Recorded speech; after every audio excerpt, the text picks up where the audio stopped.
Myself, Dr. Sushma Jain, Associate Professor Chemistry, government Dungar college Bikaner. आज मैं NMR spectroscopy के part second के बारे में विस्तार से चर्चा करूंगी।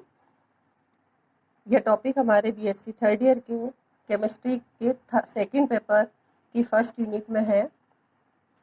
अभी पिछले वीडियो में आपने देखा कि एनएमआर स्पेक्ट्रोस्कोपी का बहुत ही इंट्रोडक्टरी डील किया हुआ था। उसमें हमने देखा कि एनएमआर सिग्नल किस प्रकार से प्राप्त होता है। आज हम देखेंगे कि जब हम एनएमआर स्पेक्ट्रोस्कोपी पढ़ते हैं तो हमें ज्ञात होता है कि सारे एटम या सारे ही न्यूक्लियस एनएमआर एक्टिव नहीं होते। कुछ ही न्यूक्लियस एनएमआर सक्रिय होते हैं, एनएमआर एक्टिव होते हैं। तो कौन से न्यूक्लियस एनएमआर एक्टिव होंगे और कौन से न्यूक्लियस एनएमआर इनएक्टिव होंगे, उसकी चर्चा हम आज करते हैं।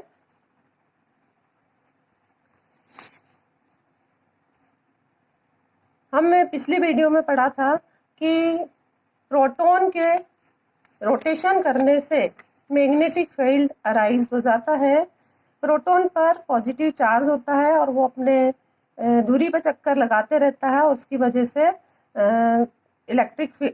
मैग्नेटिक फील्ड जनरेट होता है।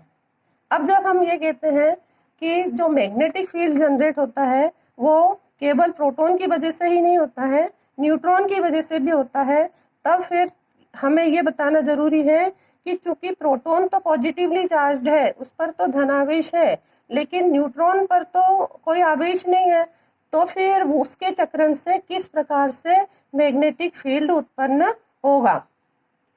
तो यहाँ पर जब हम न्यूट्रॉन की बात करते हैं तो न्यूट्रॉन जनरली हम यही कहते हैं कि न्यूट्रॉन इज न्यूट्रल पार्टिकल है, लेकिन न्यूट्रॉन न्यूट्रल होते हुए भी उसके अंदर कुछ चार्ज पार्टिकल्स हैं जिन पर की आवेश होता है और वो आवेश फ्रैक्शन में होता है, यानी कि न्यूट्रॉन जो है उसमें अंदर चार्ज पार्टिकल होने की वजह से वो जब अपने एक्सिस पर चक्कर लगाता है तो मैग्नेटिक फील्ड को जनरेट करता है। और इस वजह से हम जो एनएमआर स्पेक्ट्रोस्कोपी है उसमें दोनों को काउंट करते हैं, प्रोटॉन को भी काउंट करते हैं और न्यूट्रॉन को भी काउंट करते हैं। तो जो न्यूट्रॉन है, अभी तक हमने ये देखा था, हम ये पढ़ते आए हैं कि एटम के अंदर जो सबसे स्मॉलेस्ट यूनिट है वो इलेक्ट्रॉन है, प्रोटॉन है, न्यूट्रॉन है। लेकिन according to modern theories atom कई सब एटॉमिक पार्टिकल से मिलकर बना होता है। इन पार्टिकल्स को हम कहते हैं क्वार्क्स।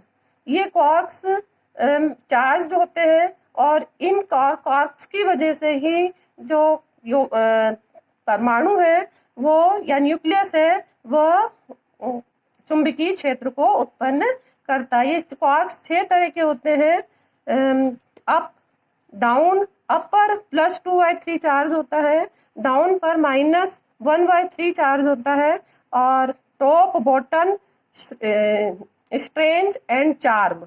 तो ऊपर के दो ही हमारे काम के हैं, क्योंकि यही दोनों क्वार्क्स इसमें प्रोटॉन में और न्यूट्रॉन में पाए जाते हैं, अप एंड डाउन। तो यहाँ मैंने फिगर से आपको इलिस्ट्रेट किया है। प्रोटॉन में 2 अप होते हैं और 1 डाउन होता है, और न्यूट्रॉन में 2 डाउन होते हैं और 1 अप होता है। तो हम प्रोटॉन के ऊपर जो पॉजिटिव चार्ज होता है उसकी हम गणना इन क्वार्क्स की सहायता से कर सकते हैं कि यहाँ पे प्रोटॉन में देखिए 3 क्वार्क्स हैं, तो तीनों के हमने यहाँ पे वैल्यूज लिख ली। 2 U की वैल्यू जो है +2/3 और 1 D की वैल्यू -1/3। तो अगर हम इसको कैलकुलेट करते हैं तो यहाँ पे वैल्यू आ जाती है 1, यानी कि हमारे प्रोटॉन पर पॉजिटिव चार्ज है। इसी तरह से हम न्यूट्रॉन पर भी गणना कर सकते हैं कि न्यूट्रॉन न्यूट्रल क्यों है। हालांकि न्यूट्रॉन में अंदर क्वार्क्स पाए जा रहे हैं और क्वार्क्स के ऊपर चार्ज प्रेजेंट है। तो कौन कौन से क्वार्क्स हैं इसमें? 2 तो हैं D और 1 है U। 2D पर -1/3 है और 1 U पर +2/3। तो कैलकुलेट करने पर ये वैल्यू आ जाती है 0। तो हम कह सकते हैं कि न्यूट्रॉन उदासीन है। लेकिन उदासीन तो है, लेकिन इसके अंदर चार्ज पार्टिकल प्रेजेंट है और इसीलिए ये मैग्नेटिक मोमेंट को अराइज करता है। और हम जो स्पेक्ट्रोस्कोपी है उसको कंबाइंडली बोलते हैं न्यूक्लियर मैग्नेटिक रेजोनेंस। न्यूक्लियर शब्द बना है न्यूक्लियस से, जिसमें कि प्रोटॉन और न्यूट्रॉन दोनों प्रेजेंट है। अब यहाँ हम देखते हैं, जब हम ये कहते हैं कि कुछ पार्टिकल्स या कुछ न्यूक्लियस जो है एनएमआर एक्टिव होते हैं, कुछ न्यूक्लियस या परमाणु एनएमआर एक्टिव नहीं होते, तो उसके लिए क्या फंडामेंटल है कि अगर मान लीजिए प्रोटॉन की संख्या सम है और न्यूट्रॉन की भी संख्या सम है किसी एटम में, दोनों ही इवन है, तो चक्रण क्वांटम संख्या का मान 0 हो जाता है। और 0 हो जाने की वजह से यहाँ पर कोई संवेग उत्पन्न नहीं होगा और किसी भी प्रकार से ये एनएमआर को प्रदर्शित नहीं करते। जैसे फॉर एग्जांपल यहाँ पर ये C612, 6 इसका एटॉमिक नंबर है और 12 इसका एटॉमिक वेट है।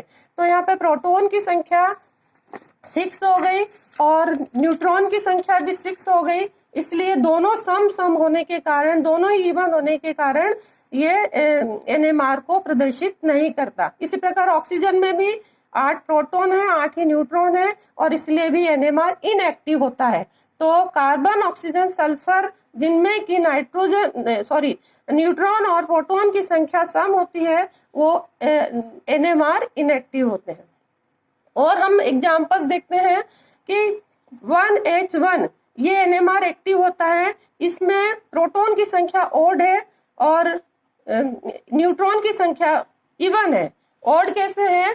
प्रोटॉन इसमें है 1 और न्यूट्रॉन की वैल्यू है 0 यहाँ पर, तो यहाँ पर इसके हाफ चक्रण क्वांटम संख्या के लिए इसमें ये एनएमआर को प्रदर्शित करेगा, यानी कि एनएमआर एक्टिव होगा। इसी प्रकार से फ्लोरीन को हम देखते हैं, फ्लोरीन में भी 9 वैल्यू है प्रोटॉन की और 8 वैल्यू है किसकी, 10 वैल्यू है न्यूट्रॉन की, तो ये भी एनएमआर को प्रदर्शित करेगा। इसी प्रकार से अगर मान लीजिए प्रोटॉन की संख्या विषम है और न्यूट्रॉन की संख्या सम है, आई की वैल्यू 3/2 है, तो ये एनएमआर को प्रदर्शित करेंगे, एनएमआर एक्टिव होंगे।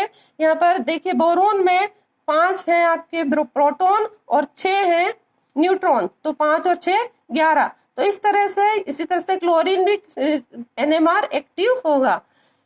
अगर मान लीजिए प्रोटॉन की संख्या सम है और न्यूट्रॉन की संख्या विषम है और आई की वैल्यू है हाफ, जैसे C13, 6 इसमें एटॉमिक नंबर, यानी कि इसमें 6 प्रोटॉन एंड 7 इसमें न्यूट्रॉन होंगे और ये एनएमआर एक्टिव हो जाएगा। इसी प्रकार से अगर मान लीजिए प्रोटॉन की संख्या विषम है और न्यूट्रॉन की संख्या सम है, तो भी ये एनएमआर एक्टिव होगा। तो इस तरह से हम डिफरेंट कंडीशंस के आधार पर हम बता सकते हैं कि ये एटम एनएमआर एक्टिव होगा अथवा एनएमआर इनएक्टिव। यहाँ पर देखिए ये विषम है, प्रोटॉन और न्यूट्रॉन भी विषम है, लेकिन यहाँ ये एनएमआर एक्टिव है। ये 1 प्रोटॉन है इसमें और 1 ही न्यूट्रॉन है। यहाँ पे 7 प्रोटॉन है, 7 ही न्यूट्रॉन है, तो दोनों ही विषम हो गए। यहाँ पर भी हम इस एग्जाम्पल को भी डील कर सकते हैं कि यहाँ पे 5 ही प्रोटॉन है, 5 ही न्यूट्रॉन है, दोनों ही ओड हो गए, दोनों ही विषम हो गए और ये एनएमआर एक्टिव